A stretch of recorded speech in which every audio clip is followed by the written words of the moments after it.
While creating the quilt for the backdrop of our set, I thought, hey, we should definitely put the logo on it too. What a great opportunity to teach all of you at home how to do a little bit of machine applique. Are you ready? Let's get stitching.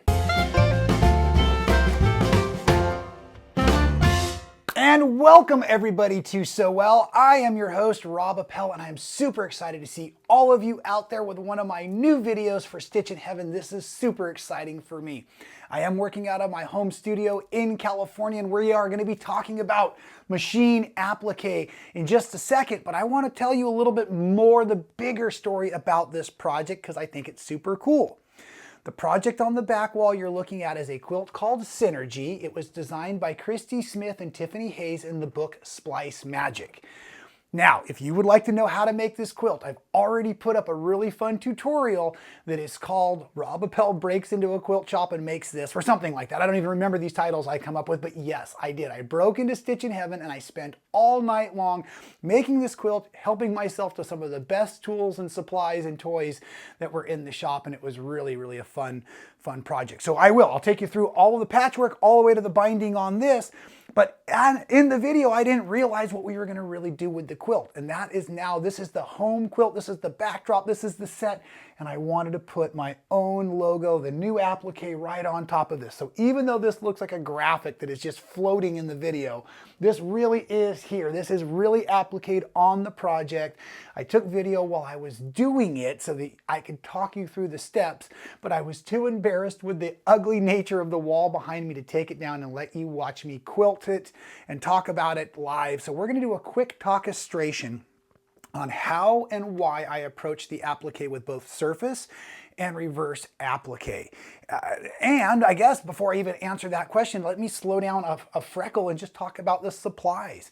The quilt itself, Synergy used a single background color and then 14 different fabrics. So what I wanted to use was the Allison Glass prints, and I wanted to use the Benatex Solid Reading Batiks so that I could just play with these beautiful colors. It's just that simple, really. And so in blending them together, I also knew in my mind that maybe we could put an applique, and I thought right in the center of the quilt with the black and the yellow or the green or something. But as I hung the quilt up and I started looking at the set, I realized, oh, well, that will be distracting. I'll be standing in front of it all of the time. So I chose to put the logo right here. Once the quilt was on the wall, and I've got a monitor across the room, I can see what you can all see right now. I literally just took out a cloth tape, went over to the quilt, and I started measuring where is this going to fit best for myself. And once I knew those sizes, I went to an archaic piece of software that I have in an old computer stuck under the table. So I'm not even going to tell you what that stuff is because it's not even available really anymore. It's awful. But any way that you can take a design and print it on multiple sheets of paper, or send it to a Kinko's or a local print shop, or I think maybe even Costco does this, it doesn't matter. But what you're looking for is a full-size drawing, I'm going to call this, or illustration. And if you look real careful, everything is backwards on this.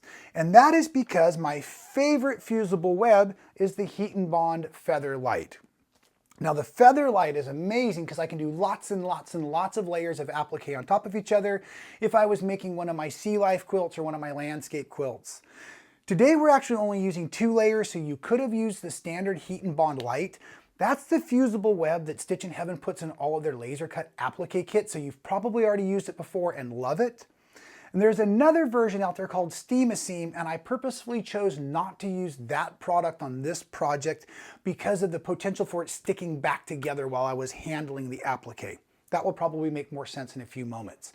Steam-A-Seam is another great fusible applique product, but its specialty is its stickiness, so you can put things on the wall and then walk away and evaluate them if you're designing freestyle. So that's why I went with the Heat and Bond Light, and of course these supplies are available at Stitch in Heaven.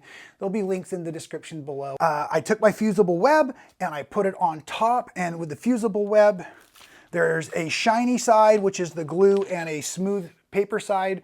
I'm going to use a fine tip Sharpie marker to draw on the paper side of the fusible web once it's on top of my illustration. You may need to hang it up against a window to see everything a little bit better. You might want to put it on a light table.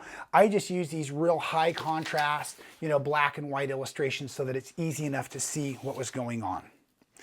You're going to need to trace all of the design, but this is where I came to the crossroads is, will I do it as a surface applique or will I do it as a reverse applique? Let's talk a little bit more about that so that those of you who are brand new to quilting may be able to join our fun and our club a little bit here. So it is an applique, meaning it's been applied to the top of the patchwork. Most often you'll do that on just the quilt top. But I had already quilted this quilt, which actually I thought was a benefit because now my quilt stitching is running all around in the background and it doesn't affect negatively to the design of the sewing machine itself. But these letters here, imagine if I had to cut out the W and the I and get everything just perfectly laid out just right and orient, it wouldn't read straight. I could almost guarantee that. So the lettering, the logo here from the Stitchin' Heaven star, and the holes within the hand wheel, this lettering as well, those are what we call reverse applique, meaning they've been cut away from something that was then applied on top of the quilt. The cutting of the pieces, I use both the 14mm applicator called the Shark, and I also used these wonderful applique scissors that I got at Stitchin' Heaven. They're very nice and firm, so they make a nice clean cut, but they also have a large enough handle that I can fit these larger digits through them comfortably. And that's one of the things with doing a lot of cutting. You want to make sure you're comfortable. I also keep a stiletto and tweezers handy because that helps me place these little fine pieces like the centers of the letters. So even though you're doing reverse applique, you have to get all of the parts and pieces back on the quilt. So the lettering itself is the reverse, but I did need to applique back in the center of that A. So the sewing machine was cut out. Then the letters were cut out of the sewing machine, so the quilt, like you can see in the patchwork here, was showing through the design. I found that to be a little distracting, and so I took out some of the leftover fabrics. I wanted to use them kind of the solid reading, like batiks, like I said. Now green's my favorite color, and it's going to be the theme logo color for Sew Well, because green is about wellness. Green is a healing color. But the green was kind of getting lost in the project, right? It was kind of overexposing. So this deep yellow, as I laid it on the project, I really loved it. So the next test is I took out and I laid a single layer on the quilt, making sure I couldn't see the patchwork because I didn't want you to be able to see the patchwork coming through the lettering. I would have found that to be very, very distracting. Both the machine and the lettering and everything are all made from batik fabrics. Batik fabrics have an incredibly dense thread count, right? The way they're made, the way they're dyed, the way they're handled, they have a heavier thread count or a tighter weave, so they're not going to unravel and make a mess as they are appliqued or just hanging out on top of the quilt. The one caution I should say is most fusible webs will actually cook deep into the batik, so just don't over iron. That's all I'm trying to say. Read the instructions. Don't do what I would do. Follow the instructions and you'll be just fine. The second side is when you're actually ironing everything down. This is the part where a lot of us get a little overzealous and we over iron and things don't stick because that glue is now being, I'm just going to call it disintegrated or cooked up into the fiber of the fabric. So again, you want to do a real light ironing, just enough to get it hot enough to hold. And when you're doing that ironing, you're going to press and lift, you're going to press and lift. Don't slide the iron because you will effectively, you'll move things in a negative way. Those are the words I'm looking for.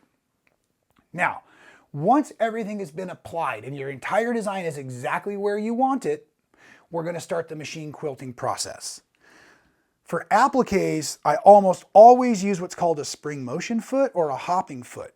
I need a foot that's going to go up and down with each stroke so that as I'm riding along the edge of the applique, if I'm off of the applique and I approach into the applique, I don't accidentally hit that applique, folding it over, stitching it upside down or something like that. Trust me, I've been there and it's not pretty.